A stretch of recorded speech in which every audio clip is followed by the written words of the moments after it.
For my sins, my sorrows, I'm a secondary school teacher. She was probably clapping at something else. Yeah. I thought at least I could get one. Hurrah. Yeah. Okay. Thanks everyone. If you've ever been a parent or a secondary, or you work at a school, or you've ever been to school or at school yourself, you'll be very familiar with these words. But, okay? If ever you have to say to a child, don't do that, you are first reacted with, but did you not just see what they did? Well, no, actually I didn't. No. But it's always the first word. I would think I would actually fall on the floor and die if a child said to me, oh yeah, I'm really sorry. Yeah, I didn't mean to do that. In fact, I think that would be miraculous. Now there's the thing to pray about. Our first general reaction to things that we either get caught out on or we hear that or somebody does something wrong is that word but have you not just seen what so-and-so did first? And do you know what? That's not a modern thing. That's not something that's only just started to happen. But actually, it's been something that's been around since the beginning of time. And that's what we're going to look at today. We're going to look at this word corruption. Okay? And to put it into another way, we're going to call it sin. Alright? That dreaded word, sin. Okay? Which also means doing something wrong. If I ever come across Tony, ever get a text from Tony, or stand anywhere near her, I know that sin is not far away. Because I know the second that I read the text, it's going to be something offensive and abusive. It's going to be like, I want to punch you, or you smell. Doesn't mean it's not true. Doesn't mean it's not true.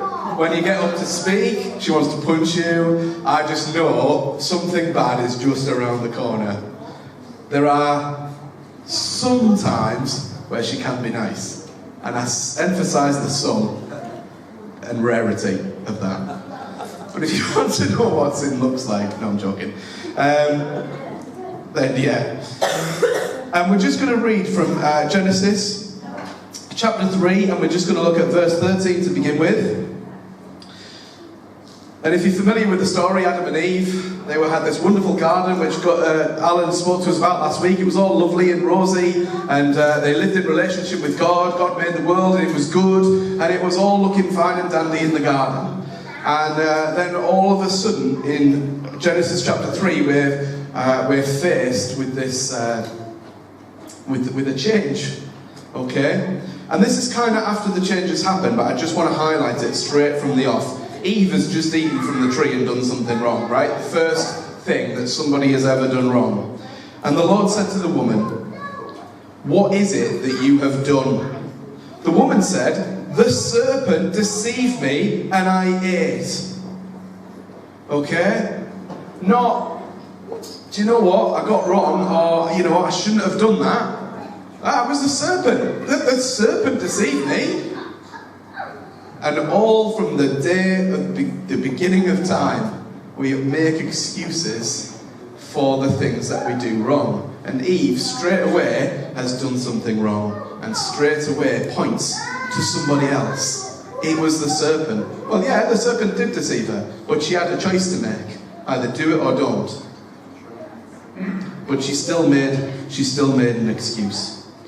So, can I just say, from that point of view as well, is that straight away from Eve, there, she also gave the fruit to Adam, and Adam ate off it as well. Alright? Now, I would normally say, husbands, always listen to your wives, because wives usually speak the truth. But just honestly, at this point, if you're in a marriage or you're not, or you have parents or not, or whatever, always think about the wisdom of other people. Think about what somebody says to you first. Okay? I'm not going to get into the whole thing of women deceiving men or anything like that, vice versa, because I would literally get lynched. But just be in all things. Husbands, be wise. Wives, be wise. Just in everything you do, just be wise to what's in front of you, what somebody is saying to you, and what the consequences of that could be. Okay? Because we underrate wisdom massively. Okay? So just be wise. It's a lot easier said than done, trust me. So, this word sin, obviously, we sometimes see as a really negative thing, like, I don't ever do anything wrong, I'm quite a perfect person. And other times, we can use it to beat ourselves with as well. I'm such a sinful person, I never get anything right, everyone's always mad at me or upset at me. Oh gosh, sin is such a horrible thing. Well, do you know what? You're right, it is a horrible thing. Because it pollutes the world that we live in. And it pollutes our own lives. Okay? But don't overestimate sin. And don't underplay it either. Okay? Don't use it as a stick to beat at yourself with. But at the same time, sin, bad things that we do, is serious. And I'll tell you why. The simple reason that it's serious is that it causes separation. That's what it does. Bad things, sin, whatever you want to call it, it causes separation. It causes depression. It causes anxiety. It causes broken relationships. It causes arguments. It causes friendship fallouts. It causes us to feel emotionally low. It causes so many negative things. It does. That's its purpose, really, actually. Is to cause separation and destruction. How much of that happens actually is up to you and up to me. Because let's face it, other than me, we all get things wrong. Thank you. We all get things wrong, including me. Okay? We all get things wrong. And so, therefore, we can allow that to destroy us, to destroy our relationship with God, or we can actually do something about it. Okay? So, just going back a little bit, I'm just going back to the start of Genesis. And it says, the opening line is, now the serpent was more crafty than any of the wild animals that the Lord God had made. Curious that, because Alan has already told us that everything that God had made, he looked at it and it was good.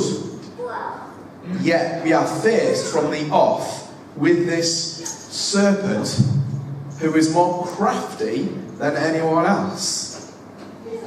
So if God has made everything to be good, why are we faced with this serpent? And some kids ask me at school, because I'm an RE teacher as well, by the way, okay? I don't let that put you off me further, please. But a lot of kids will ask me, why did God make a serpent? Or why did God even put the tree in the first place? Why put the fruit on the tree if all you're going to say is, don't do it?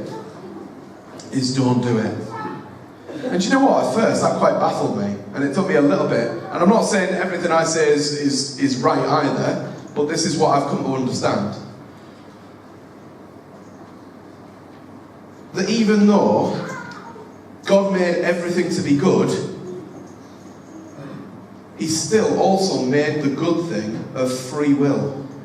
He made this thing about free choice.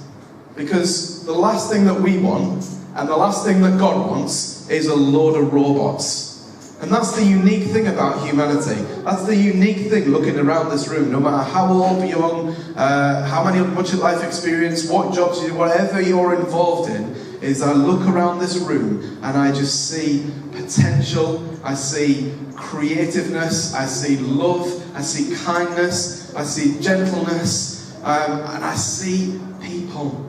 And I see uniqueness, because you are created by a powerful God who made you to be good. But the same God made you with a choice. Not a, this is what you must do. This is the way you must follow. You are going to do everything I do, and you are literally going to do it to the letter of the law, and you are going to be my perfect robots. It's not what God made. God made everything to be good, and that to live in that goodness is our choice. It's our choice. And straight from the off, even though the serpent is here, we can see that God has given us a choice. Later on in Revelation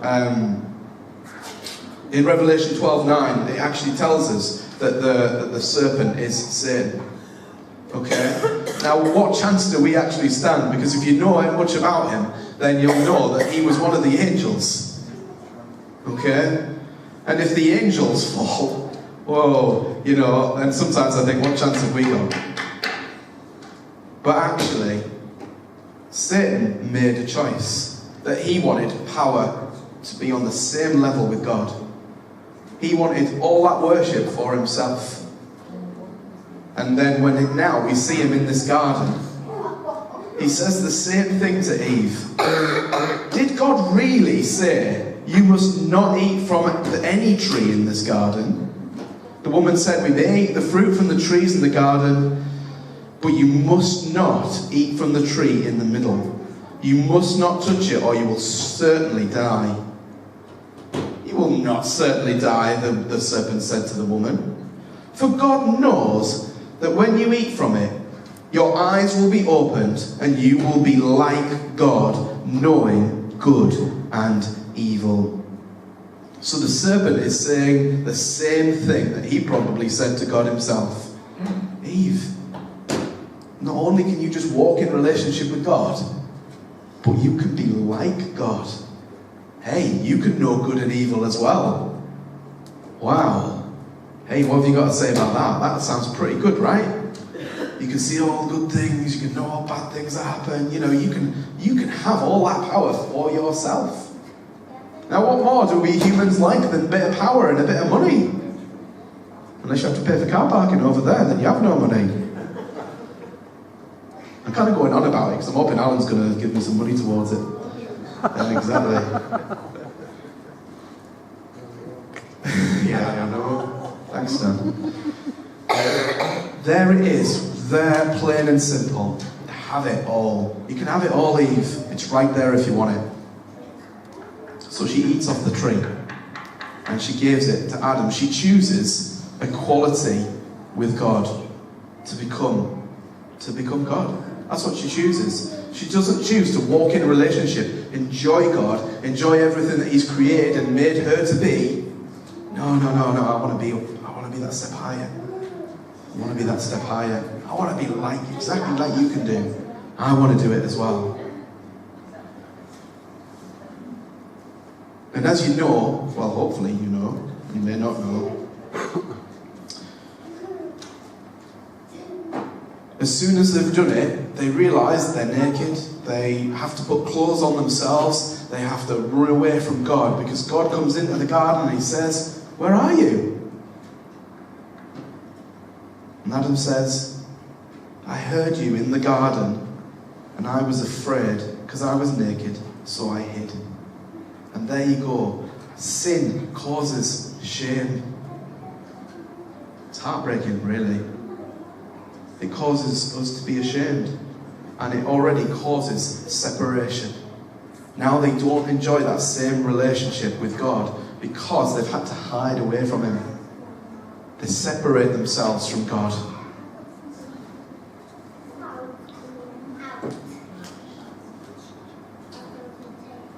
God said to him, "Who told you that you were naked? Have you eaten from the tree that I commanded you not to?"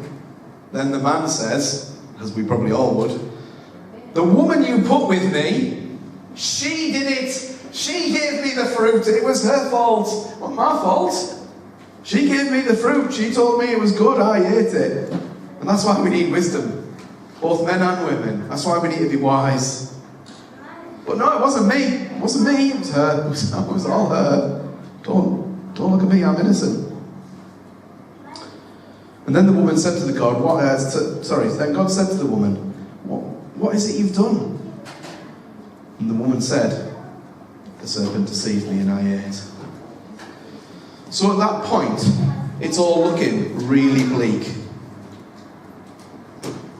They're having to pay the price of separation, of shame, embarrassment, of a broken relationship, of pain, the realization of suffering, the realization now they're imperfect, they're going to be depressed, it's destroyed their family, It's destroyed their relationship, and more so, they have lost their intimacy with God.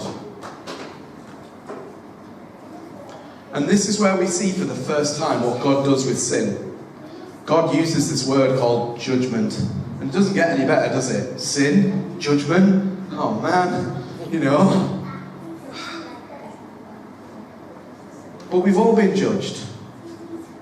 We've all done things wrong, and we've all been judged.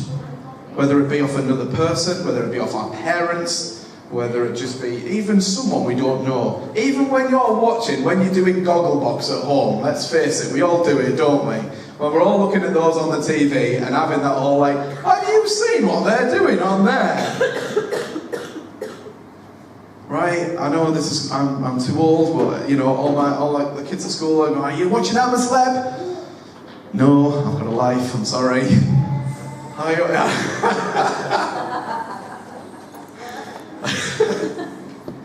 Honestly, right, that's the only questions I ever get. I've watched I'm a Celeb. Have you seen Love Island? Do you play Fortnite? What have you got, a PlayStation or an Xbox? You know, like I've got endless hours to just go and do all this stuff at home. Like, oh yeah, I don't have 2 kids and a wife to look after, or a house to run, or this to do, or whatever. I just get to go home and sit on my Xbox. Literally, if I did that, my wife would pick the Xbox up and smack it over my head.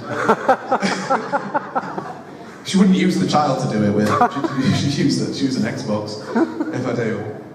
But it's like, no kids, I'm cooler than that. I've got a PlayStation 3, got a Nintendo Wii, all the modern stuff. That's what I've got it over. And then if you ever say you've got a Spectrum or Amiga, they just look at you like you've got 3 heads. You are.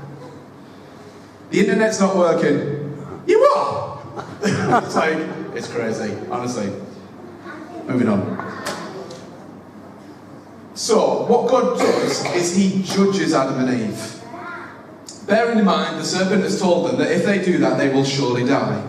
So what does God do? He judges them. And he says to them, you can't stay in this garden any longer. Get out. He put it in a better way than I've just put it. But you can't stay here. You need to go. So not only have they had that broken relationship, not only have they lost their intimacy with God, but they've had to pay the price of judgment and being kicked out of the garden. That's like death. Because I can't tell you how much. Like I said, it's kind of like these Xbox and Fortnite and I'm a Celeb and all that, or Coronation Street's your favourite, isn't it? Yeah, you're not getting away scot-free. It's kind of like being in a permanent state of watching all of those things, is the way it's described to me. Like playing Fortnite is literally like, it's like the Garden of Eden. It's that good that you just have to do it 24/7. And I can't tell you how good that garden would have been. I can't tell you and describe to you that even as a Christian, that you would get to walk in that much intimacy with God, the one who's just made you. That garden was superb. Everything that was good and known to be good was in that garden. And what happens when you lose it? You have your eyes open to badness and to sin. And as Romans rightly tells us, the wages of sin is death. That's pretty serious. So God kicks them out the garden, and therefore, that's cut off. That is their death, if you like. They're cut off from God, and there is no hope. There's no more goodness. So what then? And this is where but becomes better. Because it now doesn't become, but he did this. Because now we have but then. Because you know what God did? God might have passed judgment, God might have kicked them out of the garden, but God still made a way. God still made a way. Guys, things are going to have to be different here, but you know what? There is a way. There's a way forward. And we know that from Adam and Eve, and if you read the Bible at all, I'm so again, my kids think I'm the saddest person on earth because I've just said I've done the whole Bible in a year. What, you've read the whole Bible in a year? They from Middlesbrough, so they kind of talk a little bit like that. You know that slightly chabby tone? Yeah, I'm sure I've taught kids who have come from certain families at Trinity, but I won't pass judgment on any of them, don't worry. Because it was her that said no, I'm joking. Is that you've read the whole Bible in a year? Yeah, I've read the Bible in a year. What, the whole thing? Yeah, the whole thing. Well, that's just stupid, isn't it? You know, you're watching Love Island, what do you want me to do about it? The whole way through the Bible, there's so much stuff that happens, and God continually makes a way. Always makes a way. And now, right here, right now, we're living in the fruit of God makes a way. You might be the closest thing you've ever been to God, the closest you've ever been to God. You might be described as, we'll go in front of you now, you could be on the highest place possible with God. Rosie, you have never been closer to heaven. And you know what? God will still make a way. Because it's not the end, there's still more to come. Even though you could be close to heaven as possible, or how you feel close to God as possible, there's still a way. You can be at your lowest possible ebb. You can be on the floor like everything is just crashing out around you. And there's no way forward, but you know what there is, because God makes a way. You can be in a broken relationship. You can be in a broken family. You can have a broken marriage. You can have broken friendships. You can have broken relationships. But God will still make a way.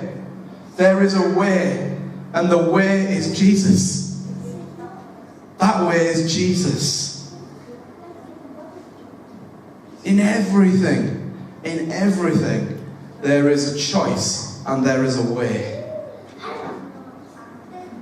Because even in our imperfection, Jesus became imperfection on our behalf. So that we could live in that perfect, restored relationship with God. And that's just incredible. It's just incredible that God wants that relationship with the Garden of Eden, with Adam and Eve. And He wants the same relationship with you now. And to do that, He has made a way. And that's the great thing about the New Testament and the way that Jesus dealt with people. Jesus saw the woman who was caught in adultery, and He said to her, don't do it anymore. Just don't sin anymore. Sin is a problem in your life. You've done wrong. I'm not going to accuse you. They're not going to accuse you. Go. He did it with the woman at the well. She's had so many broken relationships in the past. But there is a way. And my personal favourite story is Peter. Peter was one of Jesus' closest friends. Yet at his trial, he denies Him 3 times. Don't know Him. I don't know Him. I don't know Him. And when the cock crows 3 times, Peter is faced with that horrible reality of he has just betrayed his best friend. It's at his lowest possible ebb. Yet Jesus still made a way. 3 days later, He rose again from the dead. And He takes Peter aside and He asks him 3 questions. Do you love me more than these? You know that I do. Again, Jesus says, Simon, son of John, do you love me? You know that I love you. And the crushing 3rd time, John, do you love me? And in that moment, it's just, his heart breaks. because he's taken back to that place where he realises, I've done that before. This is when I betrayed my best friend. Jesus even takes us back to our darkest places sometimes. Not to accuse us, not to bring us down, but to tell us. Even after the third time, Jesus said, then follow me. Hey, this isn't the end.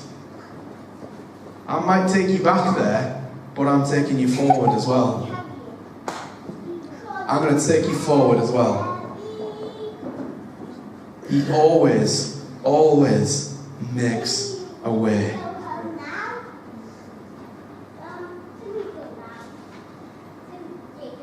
And that's what he wants to do for you as well. I'm sorry to say that every time we look in the mirror, that we might see bad things that we do. Or we might even think bad things about ourselves. Or our situations might seem bad beyond repair. And it's very easy for me to say, oh, well, it's not all that bad. Because it's just patronising, to be honest. Because sometimes things do feel that bad. Sometimes things in life get really on top of us, and things seem like that there is no way forward. But that is the good news of the gospel. The good news is that there always will be a way. No matter what, there will always be a way. So what do we need to do? Because remember, in many ways, sin is a choice. Because we're not perfect. Yes, we'll always get things wrong. But if we don't learn from it, then we will continue to be in the same pattern over and over and over and over and over again. So even though we may get things wrong, if we need to learn and make the right choices and get into the right habits so that we don't make the same mistakes again and again. So I want you to think about, what is your, don't know how else to say it really, what's your darkest place? What's our sin? What's our thing that we're struggling with at the moment? Because there is a way. And all we need to do is face it head on with him. And when we face it head on with him, Hebrews tells us that we are made perfect because of what Jesus did on the cross. And because of what Jesus did on the cross, that's where our motivation is to be better. That's where the motivation comes from. Jesus said, one of the first and greatest commandments is to love the Lord your God with all your heart, with all your mind, and with all your strength. And to live in the fullness of God, that's what we need to do.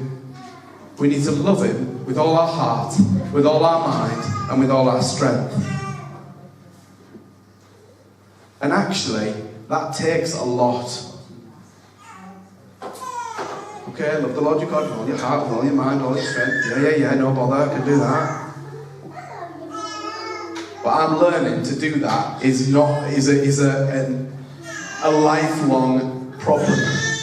Not a problem, good thing, sorry. But it's a lifelong thing. When I think I do love God with all my heart, mind and strength, then actually I find myself in a situation that finds myself depending more on God, loving God more, finding more strength through God, and actually becoming closer to God.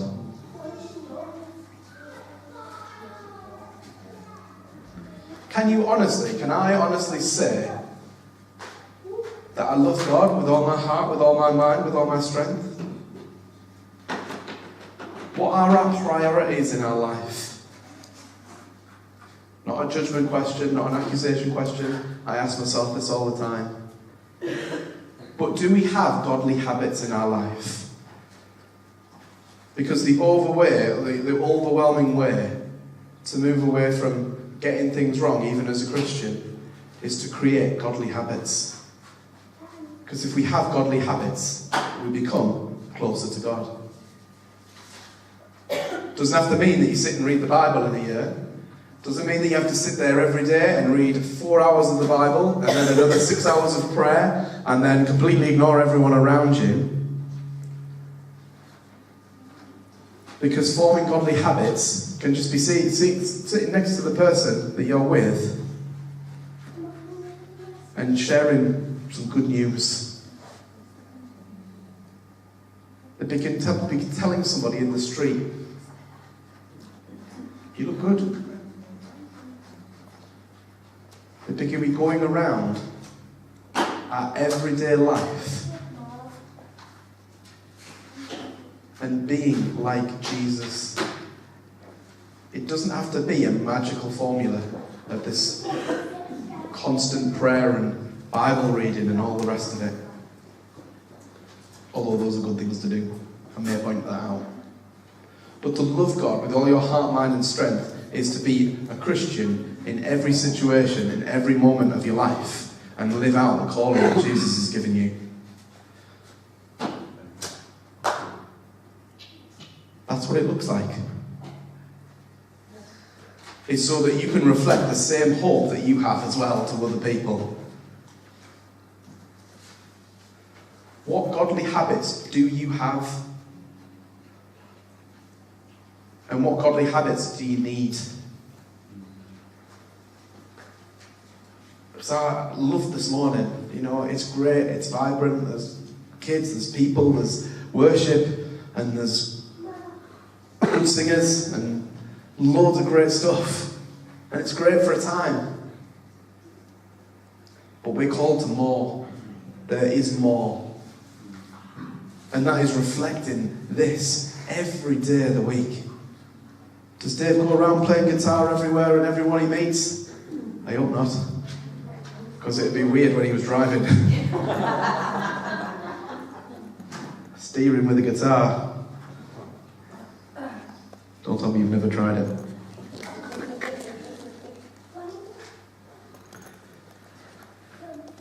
But we need to form godly habits. We need to face sin, bad things, and a bit of judgment head on.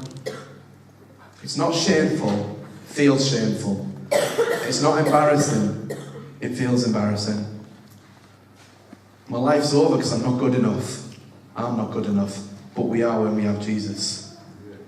There is nothing you can tell me that would make me think any less of anyone. And I might not have heard it all, but no matter what sin somebody else has done, I've done just as bad. Not to the extent where I might have murdered somebody or something like that, but we can't categorise sin because we're all guilty. And that's another thing. Don't make guidelines for sin. Don't make your own guidelines. When does somebody else's come worse than mine? How do I punish that one worse than that one? Don't make guidelines for sin. Ask him. Because you'll have that heavy heart, that heavy conscience in your head that'll tell you. Or you'll have a Tony Fraser who will tell you. She's good at that. Don't make your own guidelines for it. It doesn't end well. God makes the guidelines because he's all good. So I want to challenge you this morning. What things in your life do you need to change in order to love God with all your heart, with all your life, with all your mind, and with all your strength? And is there anything in your life that has caused you separation with somebody else or with God? Is there something that you need to have dealt with today? And I just want to urge you to do it. Because it provides a barrier between you and God. And God doesn't want that. God does not want barriers between him and us. God wants that intimate relationship like Adam and Eve, where they walk together in the garden, where they talk together, where they just enjoy the garden and each other's company. That's what being a Christian is.